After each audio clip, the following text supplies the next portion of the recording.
കഴിഞ്ഞ ക്ലാസ്സിൽ ടീച്ചർ പറഞ്ഞായിരുന്നു അല്ലേ, ഇത് നമ്മുടെ അവസാനത്തെ ക്ലാസ് ഒക്കെ ആയിരിക്കും. എന്നിട്ട് പിന്നെ ഈ ടീച്ചർ വന്നേക്കണം എന്തിനായിരിക്കും മക്കളെല്ലാവരും ചിന്തിക്കുന്നുണ്ടാകും. അപ്പോൾ വേറെ ഒന്നിനുമല്ല, നമുക്കിനൊരു റിവിഷൻ ആയിട്ട് വന്ന് നമ്മൾ ഇത്രയും നാളെ കുറേ ക്ലാസ്സുകളായിട്ട് കണ്ടതൊക്കെ ഇവിടെ ഒന്ന് ഒരുമിച്ച് നോക്കാനൊക്കെ ആയിട്ട് ഒരു റിവിഷൻ ക്ലാസ് എന്നുള്ള രീതിയിലാണ് നമ്മൾ ഇന്നത്തെ ക്ലാസ്സിൽ വന്നിരിക്കുന്നത്. അപ്പോൾ എന്തായാലും നമ്മുടെ ഈ അവസാനത്തെ ക്ലാസ്, ഇത് ശരിക്കും പറയുന്നതാട്ടോ, അവസാനത്തെ ക്ലാസ് നമുക്കൊന്ന് പ്രാർത്ഥിച്ചുകൊണ്ട് ആരംഭിക്കാം. നന്മ നിറഞ്ഞ മറിയമേ, നിനക്ക് സുസ്തി, കർത്താവ് അങ്ങയോട് കൂടെ സ്ത്രീകളിൽ അനുഗ്രഹിക്കപ്പെട്ടവളാകുന്നു. അങ്ങയുടെ ഉദരത്തിൻ ഫലമായി ഈശോ അനുഗ്രഹിക്കപ്പെട്ടവനാകുന്നു. പരിശുദ്ധ മറിയമേ, തമ്പുരാന്റെ അമ്മേ, പാപികളായ ഞങ്ങൾക്ക് വേണ്ടി എപ്പോഴും ഞങ്ങളുടെ മരണസമയത്തും തമ്പുരാനോട് അപേക്ഷിക്കണമേ. ആമേൻ. അപ്പോൾ മക്കളെ, നമ്മൾ ഈശോയെ അനുഭവിച്ച ജനം എന്നുള്ളതായിരുന്നു നമ്മുടെ 6ാം ക്ലാസ്സിലെ പുസ്തകത്തിൻ്റെ പേര്. അപ്പം ഈ പാഠത്തിൽ 8 മുതൽ 15 വരെയുള്ള ചാപ്റ്ററുകളായിരുന്നു നമ്മൾ കണ്ടത് സെക്കൻഡ് സെമിസ്റ്ററിൽ. പിന്നെ നമുക്ക് എക്സാമൊക്കെ വരാറായി. അപ്പം നമ്മൾ പഠിച്ച കാര്യങ്ങളൊക്കെ ഒന്ന് റിവൈസ് ചെയ്ത് നോക്കാനായിട്ട് നമുക്ക് നോക്കാം. അപ്പം എല്ലാവരും നിങ്ങളുടെ പുസ്തകമൊക്കെ എടുത്ത് കയ്യിലെടുത്ത് തയ്യാറായിട്ടിരുന്നു. അപ്പം എല്ലാ മക്കളും പുസ്തകമൊക്കെ എടുത്തില്ലേ? അപ്പം നമ്മൾ സെക്കൻഡ് സെമിസ്റ്റർ നമുക്ക് ഏതൊക്കെ ചാപ്റ്റർ ആയിരുന്നു ഉണ്ടായിരുന്നത്? 8 മുതൽ 15ാമത്തെ പാഠം വരെയായിരുന്നു നമുക്ക് പഠിക്കാനുണ്ടായിരുന്നത്. അപ്പം 8ാമത്തെ പാഠം തന്നെ എന്തായിരുന്നു? പേരെന്താണ്? നമുക്ക് വേണ്ടി മരിച്ച ഈശോ. പുസ്തകം എടുത്ത് ടീച്ചറിൻ്റെ ഒപ്പം പുസ്തകത്തിൽ നോക്കി പോയിക്കോട്ടോ. അപ്പം 51ാമത്തെ പേജിലാണ് നമ്മുടെ പാഠം 8 കിടക്കുന്നത്. നമുക്ക് വേണ്ടി മരിച്ച ഈശോ എന്നതായിരുന്നു പാഠം. പാഠത്തിൽ നമ്മൾ എന്തൊക്കെയാണ് കണ്ടത്? വേഗം നമുക്ക് പറഞ്ഞു നോക്കാം. ഈശോയുടെ വിവിധ പീഡാനുഭവങ്ങളാണ് അല്ലേ? ഈശോയുടെ പീഡാനുഭവങ്ങളെ കുറിച്ചാണ് ഈ പാഠത്തിൽ നമ്മൾ കാണുന്നത്. ഈശോ ഗെത്സമനയിൽ ചോര വിയർക്കുന്ന കാര്യം. അതിനുശേഷം നമ്മൾ അടുത്ത പേജിലേക്ക് വരുമ്പോൾ കാണുന്നത് എന്താണ്? യൂദാസ് ഈശോയെ വഞ്ചിക്കുന്നത് അല്ലെങ്കിൽ ഒറ്റിക്കൊടുക്കുന്നത്. അങ്ങനെ യൂദാസ് ഒറ്റിക്കൊടുക്കുന്നു. അതിനുശേഷം ഈശോയ്ക്ക് ഏറ്റവും പ്രിയനായിരുന്ന 2 ശിഷ്യനും പത്രോസ്ലീഹ ഈശോയെ 3 തവണ തള്ളി പറയുന്നു. അതൊക്കെയാണ് നമ്മൾ കാണുന്നത്. പിന്നീട് എന്തായാലും പടയാളികൾ ഈശോയെ പിടിച്ചുകൊണ്ടുപോയി പീലാത്തോസിന്റെ മുമ്പിൽ കൊണ്ടുപോയി നിർത്തുന്നു. പീലാത്തോസ് കുറേ കാര്യങ്ങളൊക്കെ ഈശോയോട് ചോദിക്കുന്നു. എന്തായാലും ഏറ്റവും അവസാനം നമ്മൾ കാണുന്നതാണ് പീലാത്തോസ് ഈശോയെ ചവിട്ടിയടിക്കാനും കുരിശിൽ തറയ്ക്കാനുമായിട്ടൊക്കെ വിധിക്കുന്നു. അതിനുശേഷം നമ്മൾ പിന്നീട് കാണുന്നത് ഈശോയെ പരിഹസിക്കുന്നതാണ്. ഈ പടയാളികളും യൂതന്മാരും ഒക്കെ ഈശോയെ പല കാര്യങ്ങൾ പറഞ്ഞ് ഈശോയെ പരിഹസിക്കുന്നതായിട്ട് നമ്മൾ കാണുന്നുണ്ട്. അതിനുശേഷം നമ്മളിപ്പം അനുസ്മരിക്കുന്ന കാര്യമാണ്. ഇപ്പം നോമ്പുകാലത്തിലൂടെയാണ് നമ്മൾ പോകുന്നത്. അപ്പം നമ്മൾ എല്ലാ വെള്ളിയാഴ്ചകളും പള്ളികളിലൊക്കെ കുരിശിൻ്റെ വഴി ചെല്ലുന്നുണ്ട്. അപ്പം അതിനകത്ത് നമ്മൾ കാണുന്ന ഈശോയുടെ കാൽവരി യാത്രയും അതൊക്കെയാണ് പിന്നീട് നമ്മൾ കണ്ടത്. പിന്നെ എന്താണ്? ഈശോ കുരിശിൽ കിടന്ന് മരിക്കുമ്പോൾ അവിടെ ഉണ്ടാകുന്ന കുറേ സംഭവ വികാസങ്ങൾ നമ്മൾ കുരിശിൻ്റെ വഴിയിലൊക്കെ നന്നായിട്ട് ചെല്ലുന്ന കാര്യങ്ങളാണ്. അതൊക്കെ ഈശോ കുരിശിൽ മരിക്കുന്നത്. ഇത്രയാണ് നമ്മൾ പാഠത്തിൽ കണ്ടത്. ഇനി അതിൻ്റെ അവസാന ഭാഗത്ത് നമ്മൾ കാണുന്ന ഒരു കാര്യമാണ് ദുഃഖവെള്ളി. എന്താണ് ദുഃഖവെള്ളി എന്നൊക്കെ മക്കൾക്ക് അറിയാം അല്ലെ? ഈശോയുടെ ഈ പീഡാനുഭവത്തെയും ഈശോയുടെ കാൽവരി യാത്രയെയും ഈശോയുടെ കുരിശു മരണത്തെയും ഒക്കെ അനുസ്മരിക്കുന്ന പീഡാനുഭവ വെള്ളി അല്ലെങ്കിൽ വെള്ളിയാഴ്ചയാണ് നമ്മൾ ദുഃഖവെള്ളി എന്ന് പറയുന്നത്. നമ്മൾ ദുഃഖവെള്ളിയിലേക്ക് അടുത്തുകൊണ്ടിരിക്കുവാണ്. അപ്പം ദുഃഖവെള്ളി എന്നുള്ളത്. അപ്പം ഇത്രയായിരുന്നു നമ്മൾ ഈ 8ാമത്തെ പാഠത്തിൽ നമുക്ക് വേണ്ടി മരിച്ച ഈശോ എന്ന പാഠത്തിൽ കണ്ടത്. ഇനി നമുക്ക് അടുത്ത പാഠത്തിലേക്ക് പോവാം. പാഠം 9, ക്ഷമിക്കാൻ പഠിപ്പിച്ച ഈശോ. പേര് സൂചിപ്പിക്കുന്നത് പോലെ തന്നെ എന്തായിരുന്നു? ഈശോയുടെ ക്ഷമിക്കുന്ന ഈശോയെ കുറിച്ച് അല്ലെങ്കിൽ ഒരു വലിയ മാതൃക നമുക്ക് നൽകുന്ന ഈശോയാണ് ഈ പാഠത്തിൽ നമ്മൾ കാണുന്നത്. എന്തൊക്കെയായിരുന്നു? ഈശോ കഠിന പീഡകളൊക്കെ സഹിച്ച് കുരിശിൽ കിടക്കുന്നു. അപ്പോഴും ഈശോയ്ക്ക് ഒത്തിരി കുരിശിൽ കിടക്കുമ്പോഴും ഈശോയുടെ കാൽവരി യാത്രയിലൊക്കെ നമ്മൾ നേരത്തെ കണ്ടിരുന്നു. എന്താണ്? ഒത്തിരി പീഡകൾ സഹിക്കേണ്ടി വന്നു, പരിഹാസങ്ങൾ ഏറ്റുവാങ്ങേണ്ടി വന്നു. അപ്പോഴൊക്കെ ഈശോ എന്താണ് ചെയ്തത്? ക്ഷമിക്കുന്ന ഈശോ. ആ ഒരു വലിയ മാതൃകയാണ് നമ്മൾ ഈ പാഠത്തിൽ മുഴുവനായിട്ട് കാണുന്നത്. പാരമ്പര്യ രീതിയിൽ എന്തായിരുന്നു? പകരത്തിന് പകരം അല്ലെങ്കിൽ ശത്രുവിനെതിരെ പ്രതികാരം ചെയ്യുന്നത്. ഇതൊക്കെയാണ് ഇതിനു മുമ്പുണ്ടായിരുന്ന കാലത്തിൽ നടന്നുകൊണ്ടിരുന്നത്. പക്ഷെ ഈശോ ഇതിനെ എല്ലാത്തിനെയും തിരുത്തി കുറിച്ച് ശത്രുവിനെ പോലും സ്നേഹിക്കണം. അങ്ങനെ ശത്രു സ്നേഹം എന്ന ഒരു മഹത്തായ മാതൃക ഈശോ നൽകുന്നതാണ് ഈ പാഠത്തിൽ നമ്മൾ ആദ്യമായിട്ട് കാണുന്നത്. പിന്നീട് കാണുന്ന ഭാഗം എന്താണ്? പരിധിയില്ലാത്ത ക്ഷമ. അതിലെന്താ പറയുന്നത്? തന്നോട് തെറ്റ് ചെയ്യുന്നവരോട് 770 പ്രാവശ്യം ക്ഷമിക്കണമെന്ന്. അതായത് പരിധിയില്ലാതെ ക്ഷമിക്കണമെന്ന കാര്യമാണ് ഇതിൽ നമ്മൾ കണ്ടത്. പിന്നെ നമ്മൾ എല്ലാവരും ചൊല്ലുന്ന ഒരു പ്രാർത്ഥനയാണ് സ്വർഗസ്ഥനായ പിതാവേ എന്ന പ്രാർത്ഥന. ആ പ്രാർത്ഥനയെ നമ്മൾ ചൊല്ലുന്നത് പോലെ നമ്മുടെ തെറ്റ് ഈശോ ക്ഷമിക്കണം അല്ലെങ്കിൽ ദൈവം ക്ഷമിക്കണമെങ്കിൽ നമ്മളോട് തെറ്റ് ചെയ്യുന്നവരോട് നമ്മളും ക്ഷമിക്കണം. അപ്പം അതാണ് ഈ പറയുന്ന ഒരു ഭാഗത്തിൽ കാണുന്നത്. അപ്പം പിന്നീട് നമ്മൾ കാണുന്നത് ഈശോ നൽകിയ മാതൃക എന്ന ഭാഗത്ത് കാണുന്നത് ഈശോയുടെ പരിധിയില്ലാത്ത ക്ഷമയെയും ശത്രുവിനെ പോലും സ്നേഹിക്കുകയും ഒറ്റുകൊടുത്ത ശിഷ്യനോടും ക്ഷമിക്കുകയും പത്രോസ് ലീഹായോട് ക്ഷമിക്കുകയും ചെയ്യുന്ന അങ്ങനെ ഈശോ നൽകിയ മാതൃക എന്ന ഭാഗത്ത് ഈശോയുടെ ഈ ക്ഷമിക്കുന്ന സ്നേഹത്തെയാണ് നമ്മൾ കാണുന്നത്. ഇനി അതിനുശേഷം നമ്മൾ കണ്ടത് എന്താണ്? ബലി അർപ്പണവും ക്ഷമയും. അതായത് നമ്മൾ വിശുദ്ധ ബലി അർപ്പിക്കുവാനായി എല്ലാവരും ദേവാലയങ്ങളിൽ എത്തുന്നവരാണ്. ദേവാലയത്തിൽ എത്തുന്ന നമ്മളെ ആദ്യം തന്നെ നമ്മൾ ചൊല്ലുന്ന പ്രാർത്ഥനയുണ്ട്. എന്താണ്? അനുരഞ്ജിതരായി തീർന്നിടാം എന്ന ആ ഭാഗം. അതിന് നമ്മൾ പറയുന്നത് എന്താണ്? എല്ലാവരോടും, നമുക്ക് ആരോടെങ്കിലും ദേഷ്യമോ വൈരാഗ്യമോ ഒക്കെ ഉണ്ടെങ്കിൽ അത് നമ്മൾ ക്ഷമിച്ചിട്ട് മാത്രമേ ബലി അർപ്പിക്കാവൂ എന്ന് ഈശോയും പലതവണ നമ്മളോട് പറയുന്നുണ്ട്. നിങ്ങൾ ബലി അർപ്പിക്കുമ്പോൾ നിങ്ങൾക്ക് ആരോടെങ്കിലും ദേഷ്യമുണ്ടെങ്കിൽ ആ ബലിവസ്തു അവിടെ വച്ചിട്ട് അവരോട് പോയി ക്ഷമ ചോദിച്ചിട്ട് വന്ന് അങ്ങനെ അനുരഞ്ജിതരായി തീർന്നുകൊണ്ട് ബലി അർപ്പിക്കുക എന്നുള്ള ആ ഒരു കാര്യം ഓർമ്മപ്പെടുത്തിക്കൊണ്ടാണ് ഈ ഒരു പ്രാർത്ഥനയോട് തന്നെ നമ്മുടെ വിശുദ്ധ ബലി നമ്മൾ ആരംഭിക്കുന്നത്. അപ്പോൾ ക്ഷമിക്കാൻ പഠിപ്പിച്ച ഈശോ എന്ന 9ാമത്തെ പാഠത്തിൽ എന്തൊക്കെയാണ് നമ്മൾ കണ്ടേ? പേര് പറയുന്നത് പോലെ തന്നെ ക്ഷമിക്കുക എന്നുള്ള, ശത്രുവിനെ പോലും സ്നേഹിക്കുക, എല്ലാവരോടും ക്ഷമിക്കുക എന്നുള്ള മഹത്തായ മാതൃക കാണിക്കുന്ന ഈശോയാണ് നമ്മൾ ആ പാഠത്തിൽ കണ്ടത്. ഇനി അങ്ങനെയാണെങ്കിൽ മക്കളെ നമുക്ക് അടുത്ത പാഠത്തിലേക്ക് പോകാം. അടുത്ത പാഠം 10, മരണത്തെ ജയിച്ച ഈശോ. ഈ പാഠത്തിൽ എന്താണ്? ഈശോയുടെ കുരിശുമരണം കഴിഞ്ഞു. 3-ാം ദിവസം ഈശോ പ്രവചനങ്ങളൊക്കെ പൂർത്തിയാക്കുന്ന രീതിയിൽ എന്താണ്? തൻ്റെ ഉദ്ധാനമാണ്, അതായത് ഉയർത്തെഴുന്നേൽക്കുന്ന ഈശോയാണ് നമ്മൾ ഈ പാഠത്തിൽ കാണുന്നത്. പാപത്തെയും മരണത്തെയും ഒക്കെ ജയിച്ച് ഈശോ എന്താണ്? ഉദ്ധാനം ചെയ്യുന്നു, ഉറപ്പിക്കപ്പെടുന്ന ഈശോയാണ് നമ്മൾ കാണുന്നത്. അതിനു വേണ്ടിയിട്ട് എന്താണ് നമ്മൾ ആദ്യമായിട്ട് കാണുന്നത്? ഈശോയുടെ പ്രത്യക്ഷപ്പെടലൊക്കെയാണ്. ഈശോയുടെ പ്രത്യക്ഷപ്പെടൽ കാണുന്നുണ്ട്. ദൂതന്മാർ മഗ്ദലന മറിയത്തിനും മറ്റു സ്ത്രീകൾക്കും ചെന്നിട്ട് പറയുന്നുണ്ട് അവൻ ഉയർത്തെഴുന്നേറ്റു എന്ന് പറയുന്നുണ്ട്. അപ്പം അതിനാദ്യമായി നമ്മൾ കണ്ട കാര്യമാണ് ശൂന്യമായ കല്ലറ എന്ന്. അതായത് ശൂന്യമായ കല്ലറ ഈശോയുടെ ഉദ്ധാനത്തിന് ഒരു തെളിവായി, അത് മിക്കവാറും നമുക്ക് എക്സാമിന് വരും, വൺവേടൊക്കെ ആയിട്ട് വരും. അപ്പൊ എന്താണ് ഈശോയുടെ ഉദ്ധാനത്തിന്റെ തെളിവായിട്ട് കണക്കാക്കപ്പെടുന്ന അല്ലെങ്കിൽ തെളിവ് എന്താണ്? ശൂന്യമായ കല്ലറ. അതിനുശേഷം നമ്മൾ പറയുന്നുണ്ട് ഒത്തിരി പ്രവചനങ്ങൾ ഈശോ തന്നെ തൻ്റെ ഉറപ്പിനെ കുറിച്ച് പല രീതിയിൽ അവിടെ ഉണ്ടായിരുന്ന ജനക്കൂട്ടത്തോട് പറയുന്നുണ്ട്. അതിലൊരു കാര്യമായിരുന്നു ദേവാലയം പുനരുദ്ധരിക്കുന്നത്.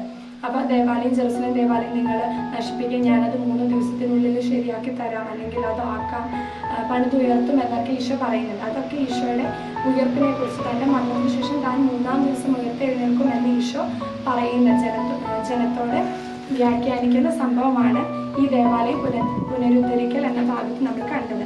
പിന്നീട് നമ്മൾ കാണുന്നുണ്ട് യോനായുടെ അടയാളം. അവിടെയും എന്താണ്? യോന പ്രവാചകൻ 3 നാൾ മത്സ്യത്തിന്റെ വയറിൽ ഉദരത്തിൽ കിടന്നതുപോലെ തന്നെ ഈശോയും ഭൂമിയുടെ അകത്തായിരിക്കും 3 ദിവസം, എന്നിട്ട് 3-ാം നാൾ അവൻ ഉയർത്തെഴുന്നേൽക്കും എന്ന് യോനയുടെ അടയാളത്തോട് ചേർത്ത് വെച്ചുകൊണ്ട് ഈശോ തൻ്റെ ഉദ്ധാനത്തെക്കുറിച്ച് പറയുന്നുണ്ട്. പിന്നീട് നമ്മൾ കണ്ടത് ഈശോയുടെ പല ആളുകൾക്ക് പലർക്കായിട്ട് പല സ്ഥലങ്ങളിൽ പല പ്രാവശ്യങ്ങളായിട്ട് പ്രത്യക്ഷപ്പെടുന്നതാണ്. അപ്പോൾ ഈശോയുടെ പ്രത്യക്ഷപ്പെടലാണ് നമ്മൾ പിന്നീട് ആ പാഠത്തിൽ കണ്ടത്. അതിനുശേഷം നമ്മൾക്ക് കണ്ടത് നമ്മുടെ പാഠത്തിൽ 66-ാമത്തെ പേജിൽ നോക്കിയാൽ കാണാം ഉയർപ്പ് കാലം, ഉയർപ്പ് തിരുനാൾ, പുതുഞായർ, ഇങ്ങനെ 3 ടോപ്പിക്കായിട്ട് കൊടുത്തിട്ടുണ്ട്.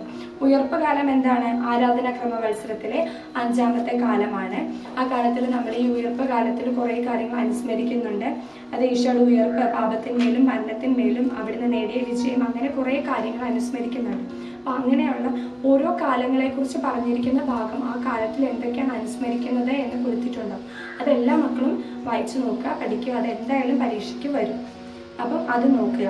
പിന്നീട് എന്താണ്? ഉയർപ്പ് തിരുനാൾ. തിരുനാളുകളുടെ തിരുനാൾ എന്നാണ് ഉയർപ്പ് തിരുനാൾ അറിയപ്പെടുന്നത്. അതും ശ്രദ്ധിച്ച് വായിച്ചു നോക്കേണ്ട കാര്യമാണ്. ഇനി അതിനുശേഷം എന്താണ്? പുതുഞായർ. അതായത് ഈ നമ്മുടെ ഈസ്റ്റർ കഴിഞ്ഞിട്ട്, അതായത് ഉയർപ്പ് കഴിഞ്ഞ് വരുന്ന അടുത്ത ഞായറാഴ്ചയാണ് പുതുഞായർ എന്ന് പറയുന്നത്. അപ്പം ഇത്രയുമായിരുന്നു 10-ാമത്തെ പാഠത്തിൽ നമ്മൾ കണ്ടത്. ഇനി അങ്ങനെ 10-ാമത്തെ പാഠം കഴിഞ്ഞ് നമ്മൾ അടുത്ത പാഠത്തിലേക്ക് എത്തിയിരിക്കുകയാണ്. പാഠം 11 എമ്മാവൂസ് അനുഭവം. അപ്പം ഈ പാഠത്തിൽ എന്തായിരുന്നു? ഈശോയുടെ ശിഷ്യന്മാര് 2 പേര് ജെറുസലേമിലേക്ക് യാത്ര പോകുന്നു. അപ്പം ഈശോയുടെ പീഡാനുഭവവും കുരിശുമരണവും ഉദ്ധാനവും ഒക്കെ ഇവർ ചർച്ച ചെയ്തുകൊണ്ടാണ് ഇവർ പോകുന്നത്. അപ്പം അതിനിടയിലേക്ക് ഈശോ വന്നു ചേരുവാണ്. പക്ഷെ ഇവർക്കിത് മനസ്സിലാവുന്ന ഈശോയാണ് കൂടെയുള്ളത് എന്ന്. ഇവരോടൊപ്പം ഇങ്ങനെ വർത്താനം പറയുന്നു. അപ്പം ഈശോ ഒന്നും അറിയാത്ത പോലെ നിന്നിട്ട് ശിഷ്യന്മാർ ചോദിക്കുകയാണ്, കഴിഞ്ഞ ദിവസങ്ങളിൽ ഇവിടെ നല്ല കാര്യങ്ങളൊന്നും അറിയാത്ത ഒരു അപരിചിതനാണോ നീ എന്നൊക്കെ ചോദിച്ച് അവരിങ്ങനെ ശിഷ്യന്മാർ ഈശോയോടൊപ്പം യാത്ര ചെയ്യുന്നു. ഈശോ യാത്ര തുടരുന്നതായി കാണുന്നു. എന്നിട്ട് എന്താണ് സംഭവിച്ചത്? ഈ ശിഷ്യന്മാർ പറയുന്നു, ഞങ്ങളുടെ കൂടെ കഴിഞ്ഞോളൂ, നിങ്ങൾക്ക് ഇത്രയും ആയില്ലേ, സമയമായില്ലേ എന്നൊക്കെ പറയുന്നു. അവിടെ ചെന്നിട്ട്, അതായത് എമ്മൗസിൽ ചെന്ന് കഴിഞ്ഞപ്പോൾ നമ്മുടെ ശിഷ്യന്മാർക്ക് ഉണ്ടായ അനുഭവം, അതായത് ഈശോ തങ്ങളുടെ കൂടെ ഉണ്ടായിരുന്നിട്ടും അവർക്ക് മനസ്സിലാവുന്നില്ല. എന്നാൽ അവിടെ ചെന്ന് ഭക്ഷണം ആശീർവദിച്ച് ഇവർക്ക് വീതിച്ചു കൊടുത്തപ്പോൾ ഇവർക്ക് ഇവരുടെ കണ്ണുകൾ തുറക്കുകയും ഇവർ ഈശോയാണ് ഇവരോടൊപ്പം ഉണ്ടായിരുന്നത് എന്നൊക്കെ മനസ്സിലാക്കും. അങ്ങനത്തെ ആ ഒരു അനുഭവത്തെയാണ് ഈ എമ്മൗസ് അനുഭവം എന്ന ഭാഗത്തിൽ നമ്മൾ കണ്ടത്. അപ്പോൾ അവിടെ നമ്മൾ കാണുന്നുണ്ട് തിരുലിഖിതങ്ങൾ വ്യാഖ്യാനിക്കുന്ന ഈശോ എന്ന് പറയുന്നത്. അതായത് എമ്മൗസിലേക്ക് പോയ ശിഷ്യന്മാർക്ക് ഈശോ ആദ്യമായിട്ട് വിഭജിച്ചു കൊടുത്തത് അല്ലെങ്കിൽ വ്യാഖ്യാനിച്ചു കൊടുത്തത് എന്താണ്? ദൈവവചനമാണ്. അപ്പം ഇതിനെ അനുസ്മരിച്ചുകൊണ്ട് തന്നെ നമ്മുടെ വിശുദ്ധ ബലിയിൽ നമുക്ക് ദൈവവചന ശുശ്രൂഷ എന്ന ഭാഗമുണ്ട്. നമ്മൾ എന്താണ് ദൈവവചന ശുശ്രൂഷയിലെ 4 വായനകളാണ് നമുക്കുള്ളത്. ഏതൊക്കെയാ? നിയമഗ്രന്ഥങ്ങളിൽ നിന്നുണ്ട്, പ്രവാചക ഗ്രന്ഥങ്ങളിൽ നിന്നും, ലേഖനത്തിൽ നിന്നും, സുവിശേഷത്തിൽ നിന്നും വായനകൾ നമുക്ക് വിശുദ്ധ ബലിക്ക് ഇടയിൽ ലഭിക്കുന്നുണ്ട്. അപ്പം ഇതൊക്കെ അനുസ്മരിക്കുന്നത് ഈ ഈശോ ശിഷ്യന്മാർക്ക് നൽകിയ അല്ലെങ്കിൽ വിളമ്പിക്കൊടുത്ത ആ ദൈവവചനത്തെ തന്നെയാണ് നമ്മൾ വിശുദ്ധ ബലിയിൽ അനുസ്മരിക്കുന്നത്. ഇനി ഇതിനു ശേഷം എന്താണ്? വിശുദ്ധ കുർബാനയിലുള്ള ഈശോയുടെ സാന്നിധ്യം. നമ്മൾ ഇതിനു മുമ്പുള്ള ചാപ്റ്ററുകളിലൊക്കെ കണ്ടിട്ടുണ്ട്. നമ്മൾ വിശുദ്ധ ബലി വെറുതെ അർപ്പിക്കുന്നതല്ല. വിശുദ്ധ ബലിയിൽ പുരോഹിതൻ അല്ലെങ്കിൽ കാർമ്മികൻ ചെയ്യുന്ന ഓരോ വാക്കുകൾക്കും പ്രവർത്തിക്കുന്ന ഓരോ അടയാളങ്ങൾക്കും ഒക്കെ അതിൻ്റെതായ അർത്ഥങ്ങളുണ്ട്. അതായത് ഈശോയുടെ ജനനം മുതൽ ഈശോയുടെ 2ാമത്തെ ആഗമനം വരെയുള്ള കാര്യങ്ങൾ പല രീതിയിൽ പല അടയാളങ്ങളായിട്ട് അനുസ്മരിക്കുന്നത് അല്ലെങ്കിൽ അതിനെ കാണിക്കുന്നതാണ് നമ്മുടെ വിശുദ്ധ ബലിയിലുള്ള. അത് തന്നെയാണ് വിശുദ്ധ കുർബാനയിലുള്ള ഈശോയുടെ സാന്നിധ്യം എന്ന ഭാഗത്തിൽ പറയുന്നത്. അവിടെ കൊടുത്തിട്ടുള്ള ഒരു കാര്യമുണ്ട്, ക്രിസ്തീയ ജീവിതത്തിന്റെ കേന്ദ്രമാണ് ബലിയർപ്പണം. അതും നിങ്ങൾ എല്ലാവരും ശ്രദ്ധിക്കണം. അപ്പോൾ ക്രിസ്തീയ ജീവിതത്തിന്റെ ഒരു കേന്ദ്ര ബിന്ദുവാണ് നമ്മുടെ ബലിയർപ്പണം എന്ന് പറയുന്നത്. വിശുദ്ധ കുർബാനയും ബലിയർപ്പണവും ഇല്ലാത്ത ഒരു ക്രൈസ്തവ ജീവിതം സങ്കല്പിക്കാനേ സാധിക്കുകയില്ല. അപ്പൊ ഇത്രയുമായിരുന്നു നമ്മൾ ആ പാഠത്തിൽ കണ്ടത്. ഇനി നമുക്ക് അടുത്ത പാഠത്തിലേക്ക് പോകാം. പാഠം 12, എൻ്റെ കർത്താവേ എൻ്റെ ദൈവമേ. ഈ പാഠത്തിൽ എന്തായിരുന്നു? മക്കൾക്ക് എല്ലാവർക്കും അറിയാം, പേര് കേൾക്കുമ്പോൾ തന്നെ അറിയാം, നമ്മുടെ തോമാസ് ശ്ലീഹായുടെ വിശ്വാസ പ്രഖ്യാപനമാണ് ഈ പാഠത്തിന്റെ ഇതിവൃത്തം. അപ്പൊ ഈ പാഠത്തിൽ എന്തൊക്കെയാണ്? ഈശോ തന്റെ ഉയർപ്പിന് ശേഷം തന്റെ ശിഷ്യന്മാർക്ക് പ്രത്യക്ഷപ്പെടുന്ന സാഹചര്യത്തിൽ അന്നേരം അവരോടൊപ്പം ആരുണ്ടായിരുന്നില്ല? നമ്മുടെ തോമാസ് ശ്ലീഹ ഉണ്ടായിരുന്നില്ല. അപ്പൊ ശിഷ്യന്മാർ പറഞ്ഞു, ഞങ്ങൾ ഈശോനെ കണ്ടു, ഈശോനൊക്കെ മുമ്പിൽ പ്രത്യക്ഷപ്പെട്ടു എന്ന് പറഞ്ഞപ്പോഴൊന്നും അവരത് നമ്മുടെ തോമാസ് ശ്ലീഹ അത് വിശ്വസിച്ചില്ല. അതിനുശേഷം എന്നിട്ട് തോമാസ് ശ്ലീഹ പറഞ്ഞു, അവനെ കണ്ട് അവന്റെ കൈകളിലും ആണികളുടെ പാടുകളിലൊക്കെ ഞാൻ കൈവയ്ക്കാതെ വിശ്വസിക്കത്തില്ല എന്ന് പറഞ്ഞു.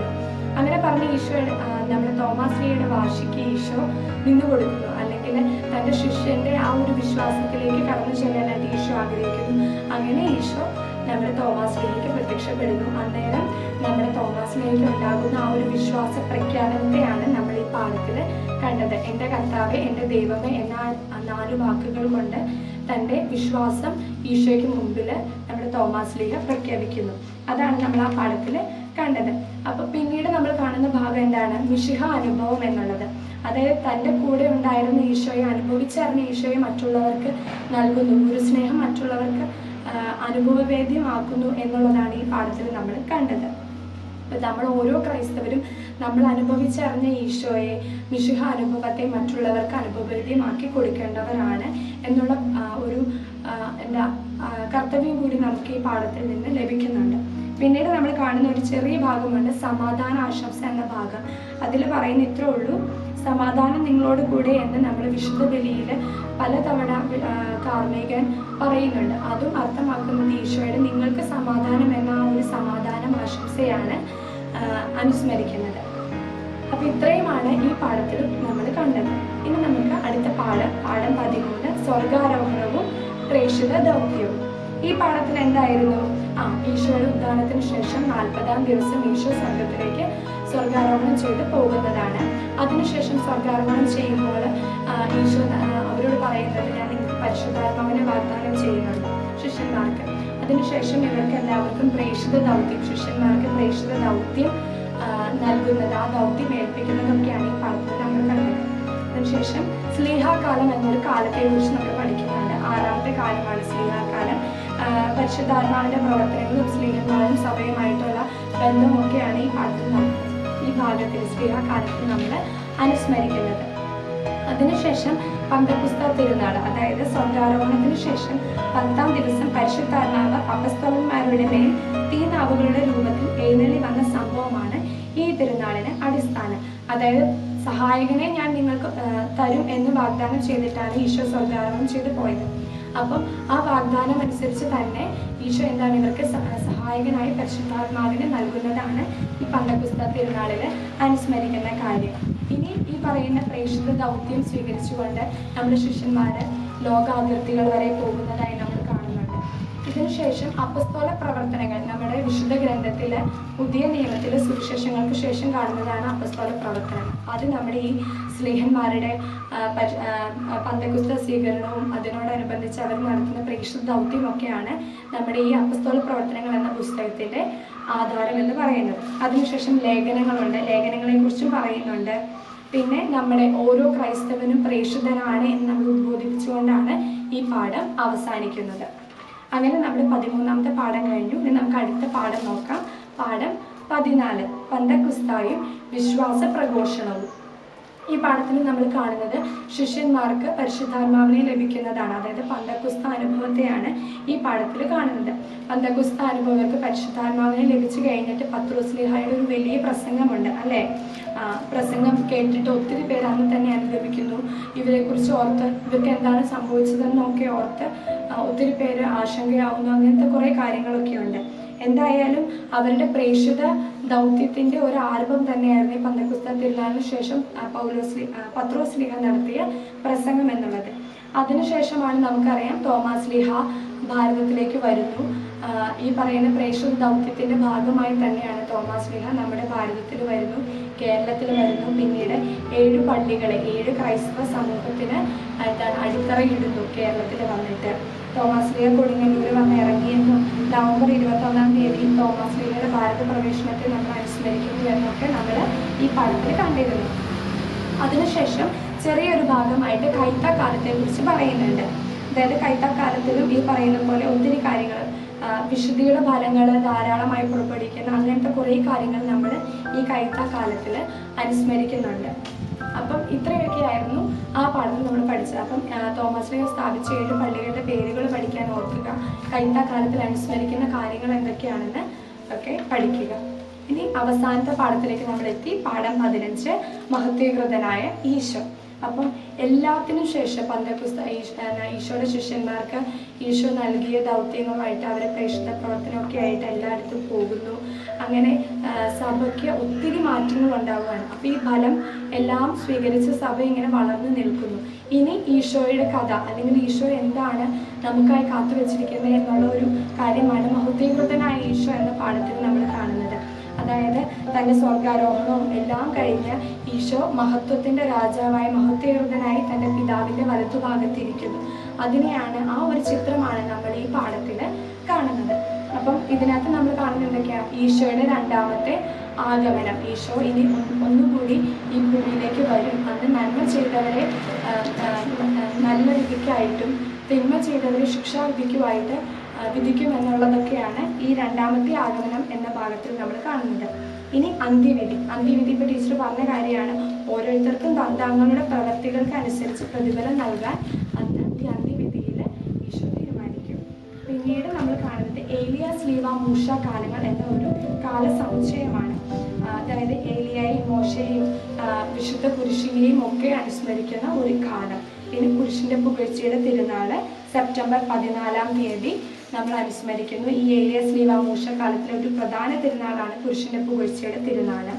പിന്നീട് വെളിപാട് എന്ന ഒരു പുസ്തകം, അത് നമ്മുടെ പുതിയ നിയമത്തിലെ അവസാനം അല്ലെങ്കിൽ വിശുദ്ധ ഗ്രന്ഥത്തിലെ അവസാന പുസ്തകമായിട്ടാണ് വെളിപാട് കണക്കാക്കപ്പെടുന്നത്. നമ്മുടെ യോഹന്നാൻ സ്ലേഹയ്ക്ക് ലഭിച്ച പാത്മോസ് ദ്വീപിൽ വെച്ച് ലഭിച്ച വെളിപാടുകളെയാണ് ഈ പുസ്തകത്തിൽ രേഖപ്പെടുത്തിയിരിക്കുന്നത്.